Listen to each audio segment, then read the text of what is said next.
রঘুচাঁদ বাবু তার মেয়ে বুলটির সাথে বাড়ির সামনে বসে আছেন। এমন সময় সেখানে বুলটির বয়ফ্রেন্ড কেলটু হাজির।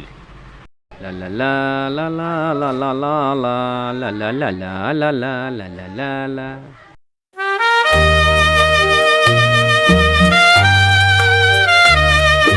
বুলটি! ভয়ে বুলটির মুখ শুকিয়ে গেল। তবু বুদ্ধি করে কেলটুকে জিজ্ঞেস করলো, তুমি কি চমচমকার লেখা ড্যাডি ইজ এট হোম বইটা নিতে এসেছো?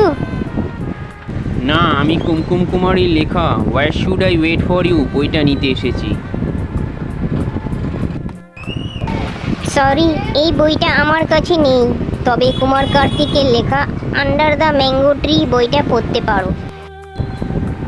ঠিক আছে, তবে তুমি কলেজ যাবার সময় retail management guide call you in 5 minutes বইটা আনতে ভুলো না। ঠিক আছে, আমি তোমার জন্য অবতরণ ভগতের লেখা I won't let you down বইটা নিয়ে আসবো। ওকে বাই, নিয়ে যাস কিন্তু।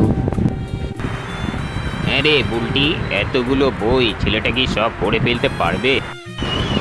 হ্যাঁ বাবা, ও প্রচন্ড স্মার্ট আর বুদ্ধিমান। দেখলি বাবাকে কেমন টুপি পরালাম। হ্যাঁ রে বুলটি, কেলটুকে বলিস পরের দিন আম গাছের নিচে যখন আসবে প্রেমকান্ত বাক্যবাসীর লেখা ফাদার্স আর নট স্টুপিড বইটাও একবার পড়তে।